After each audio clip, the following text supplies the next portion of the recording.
ಸೊಗಸಾದ ಸ್ಟೋರಿ ನಿಮಗಾಗಿ ನಾವು ತಂದಿದ್ದೀವಿ. ಬಂಡೀಪುರ ಹುಲಿಗಳಿಗೆ ಉತ್ತಮ ಆವಾಸ ಸ್ಥಾನ, ಹಾಗಾಗಿ ಇಲ್ಲಿ ಹುಲಿ ಯೋಜನೆ ಹಮ್ಮಿಕೊಳ್ಳಲಾಗಿದೆ. ಇಲ್ಲಿ ಹುಲಿ ಅಧ್ಯಯನ ಹೆಚ್ಚುತ್ತಿದ್ದಂತೆ ಹುಲಿ ಗಣತಿಯಲ್ಲೂ ಸುಧಾರಣೆ ಕಂಡುಬಂದಿದೆ. ಬಹಳ ಖುಷಿ ವಿಚಾರ. ಇಂಥ ಸುಧಾರಣೆಗಳಲ್ಲಿ ಕ್ಯಾಮ್ರಾ ಟ್ರ್ಯಾಪಿಂಗ್ ಕೂಡ ಒಂದು. ಇದರ ಬಗ್ಗೆ ಇನ್ನಷ್ಟು ಡಿಟೇಲ್ಸ್ ಈ ಸ್ಟೋರಿಯಲ್ಲಿ ನೋಡಿ, ಎಂಜಾಯ್ ಮಾಡಿ. ವನರಾಜ ಹುಲಿರಾಯನದ್ದು ಗಂಭೀರ ನಡಿಗೆ. ಒಮ್ಮೆ ಘರ್ಜಿಸಿದರೆ ಎಂಥವರು ಬೆಚ್ಚಬೀಳಬೇಕು.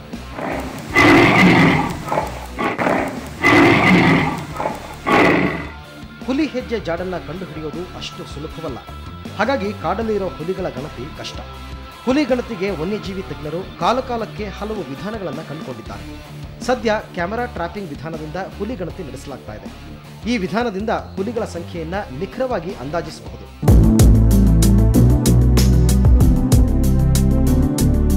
ಕ್ಯಾಮ್ರಾ ಟ್ರ್ಯಾಪಿಂಗ್ ಅಂತ ಏನು ಒಂದು ಪದ್ಧತಿ ಇದೆ, ಆ ಪದ್ಧತಿಯಲ್ಲಿ ನಾವು ಒಂದು ಸಾಂದ್ರತೆ ಹೇಳ್ಬೋದೇ ಹೊರತು ಇಷ್ಟೇ ಹುಲಿಗಳಿದೆ ಅಂತ ಹೇಳಲಿಕ್ಕಾಗಲ್ಲ.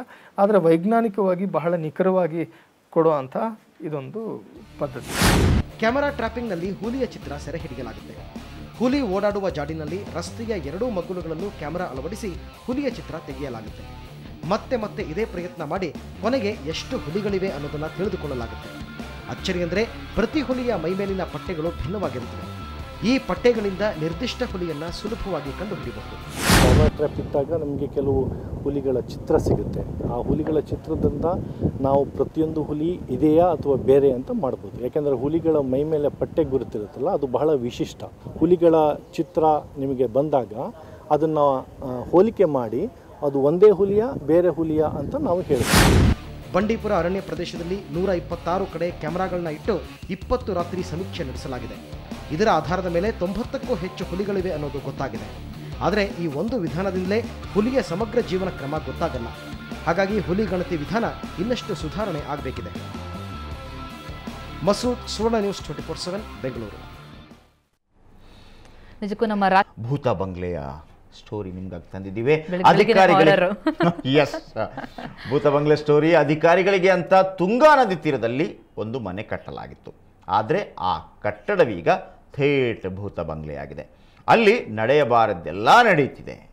ಆ ಬಂಗ್ಲೆ ಎಲ್ಲಿದೆ? ನಿಮ್ಮ ಊರಿನ ಸಮೀಪ ಇದೆಯಾ?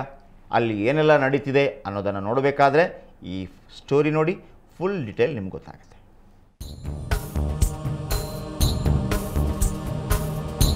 ಪಾಳು ಬಿದ್ದಿರೋ ಕಟ್ಟಡ, ಒಳಹೊಕ್ಕರೆ ಕಣ್ಣಿಗೆ ಬೀಳುತ್ತವೆ ಚಲ್ಲಾಪಿಲ್ಲಿಯಾಗಿರುವ ಬಟ್ಟೆ ಬರೆ, ಸಿರಿಂಜ್ಗಳು.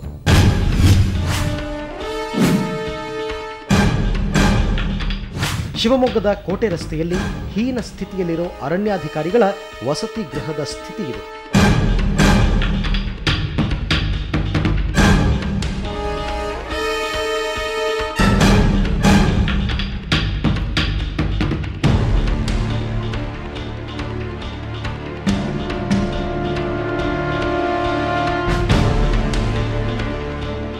ಅರಣ್ಯಾಧಿಕಾರಿಗಳಿಗೆ ಅಂತ ನಿರ್ಮಿಸಲಾಗಿರೋ ಈ ಕಟ್ಟಡಕ್ಕೆ ಕಳೆದೆರಡು ವರ್ಷದಿಂದ ಯಾವೊಬ್ಬ ಅಧಿಕಾರಿಯೂ ಬಂದಿಲ್ಲ. ಇದರ ಲಾಭ ಪಡೆದ ಪುಂಡ ಪೋಖರಿಗಳಿಗೆ ಮಾಡಬಾರದ ಕೆಲಸಕ್ಕೆಲ್ಲ ಇದೇ ಅಡ್ಡಿಯಾಗಿದೆ.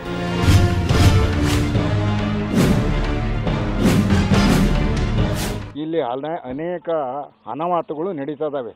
ಕೆಟ್ಟದ್ದು ಏನೋ ಈಸ್ಪೆಟ್ ಆಡೋದು, ಗಾಂಜಾ. ಇಲ್ಲಿ ಕೇಳಕ್ಕೆ ಹೋದರೆ, ಯಾರು ಎದ್ದೇಳ್ಸಕ್ಕೆ ಹೋದರೆ, ಮಾಡಕ್ಕೆ ಹೋದರೆ ಅವ್ರನ್ನೇ ಕತ್ತಿ ತಗೊಂಡು ಕಡಿಯಕ್ಕೆ ಬರ್ತಾರೆ, ಹೊಡಿಯಕ್ಕೆ ಬರ್ತಾರೆ. ಇವೆಲ್ಲ ಭಾಳ ಭಯಂಕರ ತೋರಿಸ್ತಾ ಇದ್ದಾರೆ. ಇಲ್ಲಿ ಯಾರನ್ನೂ ಮಾತಾಡ್ಸಂಗಿಲ್ಲ ನಾವು. ಕಟ್ಟಡ ಪಾಳು ಬಿದ್ದಿರೋದು ಒಂದ್ ಕಡೆಯಾದರೆ, ಕಟ್ಟಡಕ್ಕೆ ಬಳಸಿದ್ದ ಮರಮುಟ್ಟುಗಳೆಲ್ಲ ಮಂಗಮಾಯವಾಗಿವೆ. ಬೆಲೆ ಬಾಳುವ ಕಿಟಕಿ ಬಾಗಿಲುಗಳು ಕಂಡವರ ಪಾಲಾಗಿವೆ. ಇದರಿಂದ ತುಂಗಾ ನದಿಯ ದಂಡೆಯಲ್ಲಿರೋ ಈ ಕಟ್ಟಡ ಈಗ ಥೇಟ್ ಭೂತ ಬಂಗ್ಲೆ ಆಗಿದೆ. ಈ ಬಗ್ಗೆ ಕ್ರಮ ಕೈಗೊಳ್ಳಲಿ ಅಂತ ಅಧಿಕಾರಿಗಳಿಗೆ ಮನವಿ ಮಾಡಿದರೂ ನಯಾ ಪೈಸೆ ಪ್ರಯೋಜನವಾಗಿಲ್ಲ. ಹೈಯರ್ ಅಥಾರಿಟಿಗೂ ಕೂಡ ಇನ್ಫಾರ್ಮ್ ಮಾಡಿದ್ದೀವಿ. ಮೇಲಾಗಿ ಪೊಲೀಸ್ ಕಂಪ್ಲೇಂಟು ಕೊಟ್ಟಿದ್ದೇವೆ. ಕೊಟ್ಟರೂ ಕೂಡ ಏನೂ ಪ್ರಯೋಜನ ಆಗಿಲ್ಲ. ಅದರಿಂದ ದಯವಿಟ್ಟು ಯಾರನ್ನು ಕೂಡ ಇದನ್ನು ರಿಪೇರಿ ಮಾಡಿಸಿ ಸಂಸಾರದವರಿಗೆ ಇದು ಕೊಟ್ಟರೆ ಈ ಅನೇಕ ಚಟುವಟಿಕೆಗಳು ಏನು ನಡೀತಾ ಇದ್ದಾವೆ ಅದು ನಿಲ್ಲಲಿಕ್ಕೆ ಸಾಧ್ಯತೆ ಉಂಟು ಅಂತ ನನ್ನ ಅಭಿಪ್ರಾಯ. ವಸತಿ ಉದ್ದೇಶಕ್ಕೆ ನಿರ್ಮಿಸಲಾಗಿರೋ ಕಟ್ಟಡ ಪಾಳು ಬಿದ್ದು ಪುಂಡ ಪೋಖರಿಗಳ ಅಡ್ಡೆಯಾಗಿರುವುದು ಮಾತ್ರ ನಿಜಕ್ಕೂ ಖಂಡನೀಯ. ಇನ್ನಾದರೂ ಅಧಿಕಾರಿಗಳು ಈ ಬಗ್ಗೆ ತಲೆ ಕೆಡಿಸಿಕೊಳ್ಳಲಿ ಅನ್ನೋದು ಸ್ಥಳೀಯರ ಆಗ್ರಹ. ರಾಜೇಶ್ ಕಾಮತ್, ಸುವರ್ಣ ನ್ಯೂಸ್ 24/7 ಶಿವಮೊಗ್ಗ. ಪ್ರತಿಮಾ ಸ್ಟೋರಿ ನೋಡಿದ್ರಲ್ಲ, ಆಡಳಿತ ಪಕ್ಷದ ಘಟಾನುಘಟಿ ನಾಯಕರಿರುವಂತಹ ಸ್ಥಳ ಶಿವಮೊಗ್ಗ. ರಾಜ್ಯದ ಮುಖ್ಯಮಂತ್ರಿ ಶಿವಮೊಗ್ಗದವರು, BJPಯ ರಾಜ್ಯಾಧ್ಯಕ್ಷ ಈಶ್ವರಪ್ಪನವರು ಶಿವಮೊಗ್ಗದವರು, ವಿಧಾನ ಪರಿಷತ್ನ ಸಭಾಪತಿಗಳೇನಿದ್ದಾರೆ ಶಂಕರಮೂರ್ತಿ ಅವರು ಕೂಡ ಶಿವಮೊಗ್ಗದವರು. ಇವರೆಲ್ಲರೂ ಇದ್ದು ಸಹ ಅಲ್ಲಿ ಭೂತ ಬಿಡಿಸೋರು ಯಾರೂ ಇಲ್ಲ. ಭೂತ ಬಿಡಿಸೋರು ಯಾರೂ ಇಲ್ಲ. ಅಲ್ಲಿ ಅಕ್ಕಪಕ್ಕದ ಜನರು ಯಾವ ರೀತಿ ಅದರ ಬಗ್ಗೆ ಒಂದು ಟೀಕೆಗಳನ್ನು ಮಾಡ್ತಾ ಇದ್ದಾರೆ. ಸೊ ಆ ಟೀಕೆ ಇನ್ನು ಮುಂದೆ ನಿಲ್ಲುವಂತಾಗಲಿ, ಅದಕ್ಕೆ ಶ್ರಮಿಸುವಂತಾಗಲಿ ಅಧಿಕಾರಿಗಳು ಅಂತೇಳಿ ನಾವು ಕೂಡ ಬಯಸ್ತೀವಿ. ಓಕೆ, ಈಗೊಂದು ಶಾಲೆಯ ಸ್ಟೋರಿ, ಅದನ್ನು ನೀವು ಶಾಲೆ ಅಂತಿರೋ ಅಥವಾ ಇನ್ನೇನಂತಿರೋ ಗೊತ್ತಿಲ್ಲ, ಆದರೆ ಅದು ಮಾತ್ರ ಶಾಲೆ ಇದ್ದಂಗೆ ಇಲ್ಲೇ ಇಲ್ಲ. ಯಾವ ಶಾಲೆ ಕತೆನ ನಾವು ಹೇಳ್ತಾ ಇದ್ದೀವಿ, ಯಾವ ಕತೆನ ಕೇಳಕ್ಕೆ ನೀವು ರೆಡಿ ಆಗಿದ್ದೀರಾ ಅಂತ ಒಂದು ಸ್ವಲ್ಪ ಒಂದು ರೀತಿ ಕುತೂಹಲ ಮೂಡುತ್ತೆ. ಯಾವ ಊರಲ್ಲಿದೆ, ಯಾವ ಶಾಲೆ ಅದು ಅನ್ನೋದು. ಆ ಕಟ್ಟಡವನ್ನು ನೋಡಿದ್ರೆ ನಿಮಗೆ ಗೊತ್ತಾಗುತ್ತೆ. ನೋಡಿ,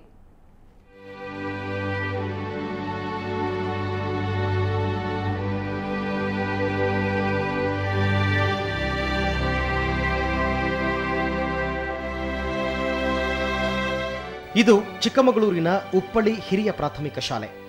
ಹೆಸರಿಗೆ ಮಾತ್ರ ಇದು ಶಾಲೆ, ಅದೊಂದು ಬಿಟ್ಟರೆ ಇದೊಂದು ಪಕ್ಕಾ ಪಾಳು ಕಟ್ಟಡ. ಯಾಕಂದರೆ ಈ ಶಾಲೆಗೆ ನೆಟ್ಟಗೆ ಮೇಲ್ಛಾವಣಿಯೇ ಇಲ್ಲ.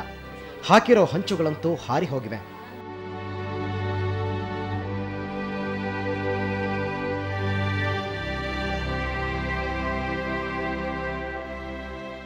ಈಗ ಬೀಳುತ್ತೋ ಆಗ ಬೀಳುತ್ತೋ ಅನ್ನೋ ಸ್ಥಿತಿಯಲ್ಲಿದೆ ಈ ಶಾಲಾ ಕಟ್ಟಡ.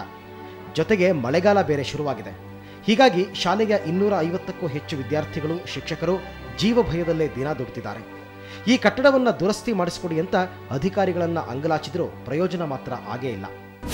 ಇಲ್ಲಿ ಓದ್ತಾ ಇರ್ತಕ್ಕಂಥ ಮಕ್ಕಳು ಈ ಶಾಲೆಯನ್ನು ತೊರೆದು ಬೇರೆ ಶಾಲೆಗಳಿಗೆ ಹೋಗಿ ಸೇರುವಂಥ ಪರಿಸ್ಥಿತಿ ನಿರ್ಮಾಣ ಆಗಿದೆ.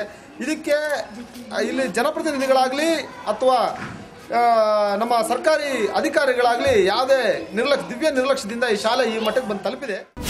ಇನ್ನು ಶಾಲೆ ಅಂದರೆ ಅಲ್ಲಿ ವಿದ್ಯಾರ್ಥಿಗಳಿಗೆ ಬೆಂಚ್ ಬೇಕಲ್ವಾ? ಈ ಶಾಲೆಯಲ್ಲಿ ಅದೂ ಇಲ್ಲ. ಹೀಗಾಗಿ ಮಳೆಗಾಲವಾದರೂ ಮಕ್ಕಳು ನೆಲದ ಮೇಲೆ ಕೂತೇ ಪಾಠ ಕೇಳಬೇಕು. ಇದರಿಂದ ಈ ಶಾಲೆಗೆ ತಮ್ಮ ಮಕ್ಕಳನ್ನು ಕಳಿಸೋದಕ್ಕೆ ಪೋಷಕರು ಹಿಂಜರಿತಾ ಇದ್ದು ವಿದ್ಯಾರ್ಥಿಗಳ ಸಂಖ್ಯೆ ಕಮ್ಮಿ ಆಗ್ತಾ ಇದೆ. 1ರಿಂದ 8ನೇ ಕ್ಲಾಸ್ ತನಕ ಸ್ಕೂಲ್ ಇದೆ. 8 ಜನ ಟೀಚರ್ಸ್ ಇದ್ದಾರೆ. ಅದರಲ್ಲಿ 4 ಜನನ ಎಲೆಕ್ಷನ್ ಡ್ಯೂಟಿಗೆ ಹಾಕಿದ್ದಾರೆ. ಅದರಿಂದ ನಮಗೆ ಪಾಠ ಸರಿಯಾಗಿ ಆಗ್ತಾ ಇಲ್ಲ. ಹಂಚು ಎಲ್ಲ ಬೀಳಂಗಾಗಿ ಕೂರಕ್ಕಾಗ್ತಾ ಇಲ್ಲ. ಕ್ಲಾಸ್ ರೂಮಲ್ಲಿ ಹೆದರಿಕೆ ಆಗ್ತಾ ಇದೆ. ಅದಕ್ಕೆ ಅದನ್ನೆಲ್ಲ ಸರಿ ಮಾಡಿಸ್ಕೊಡ್ಬೇಕು.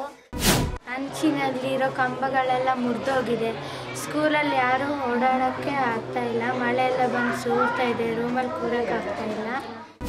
ಇಂಥ ಕಾರಣಗಳಿಂದಲೇ 5 ವರ್ಷಗಳಲ್ಲಿ ಜಿಲ್ಲೆಯ 100ಕ್ಕೂ ಹೆಚ್ಚು ಪ್ರಾಥಮಿಕ ಶಾಲೆಗಳು ಬಾಗಿಲು ಮುಚ್ಚಿವೆ. ವರ್ಷದಿಂದ ವರ್ಷಕ್ಕೆ ಸರ್ಕಾರಿ ಶಾಲೆಗೆ ಬರೋ ವಿದ್ಯಾರ್ಥಿಗಳು ಕಮ್ಮಿ ಆಗ್ತಾ ಇದ್ದಾರೆ. ಹೊಸ ಶಾಲಾ ಕಟ್ಟಡಗಳನ್ನು ಕಟ್ಟೋಕೆ ಮುಂದಾಗಿರುವ ಸರ್ಕಾರ ಹಳೆ ಕಟ್ಟಡಗಳನ್ನು ದುರಸ್ತಿ ಮಾಡಿದರೆ ದೊಡ್ಡ ಉಪಕಾರ ಆಗುತ್ತೆ ಅನ್ನೋದು ಸ್ಥಳೀಯರ ಆಗ್ರಹ. ಆಲ್ದೂರ್ ಕಿರಣ್, ಸುವರ್ಣ ನ್ಯೂಸ್ 24/7, ಚಿಕ್ಕಮಗಳೂರು. ಓಕೆ, ಚಿಕ್ಕಮಗಳೂರಿನ ಈ ಶಾಲೆಯ ಸ್ಟೋರಿ ನೋಡಿದ್ರಿ. ಪ್ರಾಥಮಿಕ ಶಿಕ್ಷಣ ಸಚಿವ ವಿಶ್ವೇಶ್ವರ ಹೆಗಡೆ ಕಾಗೇರಿ ಅವರ ಇಲಾಖೆಗೆ ಇದು ಬರುತ್ತೆ. ನಿಜವಾಗಲೂ ಇಡೀ ಮಂತ್ರಿಮಂಡಲದಲ್ಲಿ ಏನಿದೆ ಭಾಳ ಒಳ್ಳೆಯ ಹೆಸರು ಮಾಡಿರುವವರು ವಿಶ್ವೇಶ್ವರ ಹೆಗಡೆ ಕಾಗೇರಿಯವರು, ಅದರಲ್ಲಿ ಎರಡು ಮಾತಿಲ್ಲ. ಪ್ರತಿಮಾ ಜುಲೈ 5ನೇ ತಾರೀಕು ಅವರೊಂದು ಕಾರ್ಯಕ್ರಮವನ್ನು ಕೂಡ ಹಮ್ಮಿಕೊಂಡಿದ್ದಾರೆ. ಏನಂತಂದರೆ ಎಲ್ಲರೂ ಕೂಡ ಶಾಲೆಗೆ ಹೋಗಬೇಕು. ಅವತ್ತು ಮುಖ್ಯಮಂತ್ರಿ, ಸಚಿವರು ಯಾರಿದ್ದಾರೆ, MLA ಯಾರಿದ್ದಾರೆ, MLC ಯಾರಿದ್ದಾರೆ, ಅವರು ಕಲಿತಂಥ ಶಾಲೆಗೆ ಅವರು ಕಲಿತಂಥ ಶಾಲೆ ಅಂತಲ್ಲ, ಒಂದು ಸರ್ಕಾರಿ ಶಾಲೆಯಲ್ಲಿ 5ನೇ ತಾರೀಕಿನಂದು, ಜುಲೈ 5ನೇ ತಾರೀಕಿನಂದು ಎಲ್ಲರೂ ಸ್ವಲ್ಪ ಹೊತ್ತು ಇರಬೇಕು. ಅದು ಕಾರ್ಪೊರೇಟ್ಗಳು ಇರ್ಬೋದು ಅಥವಾ ವೈದ್ಯರಾಗಿರ್ಬೋದು. ಅಂದರೆ ಸರ್ಕಾರಿ ಶಾಲೆಗಳಲ್ಲಿ ಕಲಿತು ಬಹಳ ದೊಡ್ಡ ದೊಡ್ಡ ವ್ಯಕ್ತಿಗಳಾದವರು ಒಮ್ಮೆ ಹೋಗಬೇಕು. ಹಾಗಾಗಿ ಸರ್ಕಾರಿ ಶಾಲೆಗಳಿಗೆ ಮತ್ತೆಲ್ಲರೂ ಬರೋ ರೀತಿಯಲ್ಲಿ ಅವ್ರಿಗೊಂದು ಪ್ರೋತ್ಸಾಹ ಕೊಡಬೇಕು ಅನ್ನೋವಂಥದ್ದು. ಸೊ ವಿಶ್ವೇಶ್ವರ ಹೆಗಡೆ ಕಾಗೇರಿ ಅವರ ಒಂದು ಪ್ಲ್ಯಾನ್ ಅದು ಜುಲೈ 5ನೇ ತಾರೀಕಿನಂದು. ಆದರೆ ವಿಶ್ವೇಶ್ವರ ಹೆಗಡೆ ಕಾಗೇರಿ ಅವರಿಗೆ ಹೇಳೋಕೆ ಬಯಸೋದೇನು ಅಂತಂದರೆ, ಒಂದು ವೇಳೆ ಈ ಶಾಲೆಗೆ ಮುಖ್ಯಮಂತ್ರಿಗಳು ಬಂದರೆ ನಾಡಿದ್ದು, ಅಥವಾ ಬೇರೆ ಸಚಿವರು ಬಂದರೆ, ಅಥವಾ ನೀವೇ ಹೋದರೆ ಹೇಗಿರುತ್ತೆ? ಸೊ ಹಾಗಾಗಿ ಅದಕ್ಕೆ ಹೋಗೋದಕ್ಕಿಂತ ಮೊದಲು ಖಂಡಿತವಾಗ್ಲೂ ಹೋಗುವ ಒಳ್ಳೆಯ ಕಾರ್ಯಕ್ರಮ ನಿಮ್ಮದು. ಆದರೆ ಶಾಲೆಗಳೇ ಹೀಗಿದ್ದರೆ ಹೇಗೆ, ಅಲ್ಲಿಯ ಮಕ್ಕಳು ಯಾವ ರೀತಿ ಅತಂತ್ರ ಪರಿಸ್ಥಿತಿ ಎದುರಿಸ್ತಾ ಇದ್ದಾರೆ, ಇದರ ಬಗ್ಗೆ ಖಂಡಿತವಾಗ್ಲೂ ನೀವು ಗಮನ ಹರಿಸ್ತೀರಿ ಅನ್ನುವಂಥ ಸರ್ಕಾರಿ ಶಾಲೆ ಅಂತಂದ್ರೆ ಮತ್ತೆ ಮೂಗು ಮುರಿತಾರೆ. ಈ ಥರದನ್ನ ನೋಡ್ಬಿಟ್ರೆ ಜನಕ್ಕೆ ಒಂಥರ ಫಿಕ್ಸ್ಡ್ ಆಗ್ಬಿಡ್ತಾರೆ, ಸರ್ಕಾರಿ ಶಾಲೆ ಅಂದ್ರೆ ಇದೇ ಸ್ಥಿತಿ ಅಂತ. ಅದ್ರ ಬದಲಾಗಬೇಕು ಅಂತಂದ್ರೆ ಸಚಿವರು ನಿಜಕ್ಕೂ ಈ ಕಡೆ ಗಮನ ಹರಿಸಬೇಕು ಅಂತ ಅನ್ಸುತ್ತೆ. ವಿಶ್ವೇಶ್ವರ ಹೆಗಡೆ ಕಾಗೇರಿ ಅವರು ಗಮನ ಹರಿಸ್ತಾರೆ ಅನ್ನೋಂಥ ವಿಶ್ವಾಸ ಕೂಡ ನಮಗೆ. ಓಕೆ, ಇವಿಷ್ಟು ಪ್ರಮುಖ ಸುದ್ದಿಗಳಾದವು. ಇನ್ನು ರಾಜ್ಯದಲ್ಲಿ ಪ್ರತಿನಿತ್ಯ ನಾವು ಏನೆಲ್ಲ ಆಗ್ತಾ ಇದೆ ಅಂದರೆ, ರಾಜ್ಯದ ವಿವಿಧ ಜಿಲ್ಲೆಗಳಲ್ಲಿ, ವಿವಿಧ ನಗರಗಳಲ್ಲಿ ಯಾವೆಲ್ಲ ಕಾರ್ಯಕ್ರಮಗಳು ನಡೀತಾ ಇವೆ ಅಂತ ಹೇಳ್ತೀವಿ. ಬನ್ನಿ, ಇವತ್ತು ಯಾವ ಕಾರ್ಯಕ್ರಮಗಳು ನಡೀತಾ ಇವೆ ಅಂತ ನೋಡೋಣ.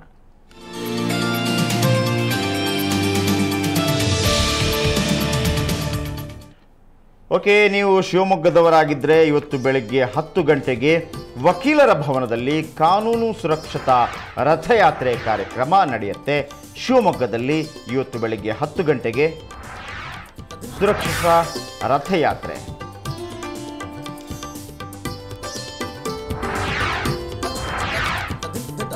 ಮಂಗಳೂರಿನಲ್ಲಿ ನೀರಿನ ಖಾಸಗೀಕರಣ ಕುರಿತು ಸಂವಾದ ಕಾರ್ಯಕ್ರಮ ನಡೀತಾ ಇದೆ. ಈ ಸಂವಾದ ಕಾರ್ಯಕ್ರಮ ಕಂದಾಯ ಭವನದಲ್ಲಿ ನಡೀತಾ ಇದೆ. ಸಂಜೆ 5 ಗಂಟೆಗೆ ಈ ಸಂವಾದ ಕಾರ್ಯಕ್ರಮ ನಡೆಯುತ್ತೆ.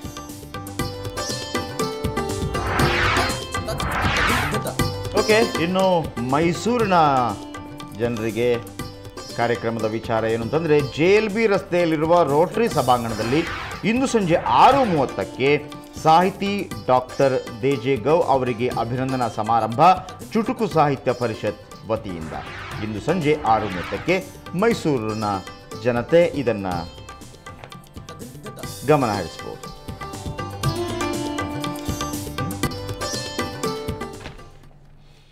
ಓಕೆ, ಜಿಲ್ಲೆಗಳಲ್ಲಿ ಏನೇನು ಕಾರ್ಯಕ್ರಮ ಇದೆ ಅನ್ನೋದನ್ನು ನಾವು ನಿಮಗೆ ಹೇಳಿದ್ವಿ. ವಿಶೇಷವಾಗಿ ಶಿವಮೊಗ್ಗ, ಮಂಗಳೂರು, ಮೈಸೂರು ಏನೆಲ್ಲ ಕಾರ್ಯಕ್ರಮಗಳಿದೆ, ನೀವು ಅದಕ್ಕೆ ಬೇಕಾದ ಹಾಗೆ ನಿಮ್ಮ ಟೈಮ್ ಟೇಬಲನ್ನು ಫಿಕ್ಸ್ ಮಾಡ್ಕೋಬೋದು. ಅದಾದ ನಂತರ ನಿಮ್ಮ ಊರಿಂದ ಒಂದು ಸ್ಪೆಷಲ್ ಸ್ಟೋರಿಯನ್ನು ನಾವು ಪ್ರತಿ ದಿವಸ ಬ್ರೇಕ್ಫಾಸ್ಟ್ ನ್ಯೂಸಲ್ಲಿ ತರ್ತೀವಿ. ನಿಮ್ಮ ಊರಿಂದ ಒಂದು ತರ್ತೀವಿ, ಒಂದು ಬ್ಯಾಂಗ್ಳೂರಿಂದ ತರ್ತೀವಿ. ನಿಮ್ಮ ಊರಿನ ಸ್ಟೋರಿಯನ್ನು ಇವತ್ತು ನೋಡೋಣ.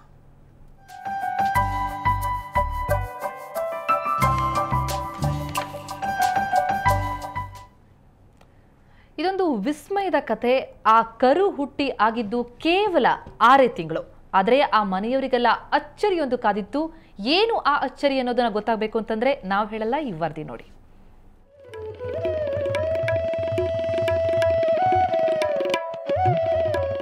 ಈ ಕರು ಹುಟ್ಟಿ 6 ತಿಂಗಳಾಯ್ತು ಅಷ್ಟೇ. ಅಂದಮೇಲೆ ಇದು ಕರು ಹಾಕೋದು ಎಲ್ಲಿ ಬಂತು? ಆದರೂ ಕಳೆದ 3 ತಿಂಗಳಿನಿಂದ ದಿನ ತನ್ನ ಯಜಮಾನಿ ಚೊಂಬು ಹಿಡ್ಕೊಂಡು ಬಂದರೆ ಸಾಕು, ಚೊಂಬು ತುಂಬ ಹಾಲು ಕೊಡುತ್ತೆ.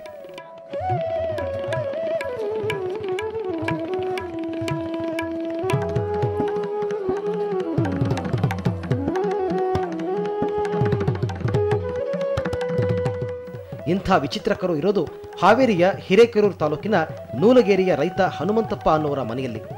ಕಳೆದ 3 ತಿಂಗಳಿನಿಂದ ಈ ಜರ್ಸಿ ಕರು ಸಾಕೆನ್ನುವಷ್ಟು ಹಾಲು ನೀಡಿ ಅಚ್ಚರಿ ಮೂಡಿಸಿದೆ.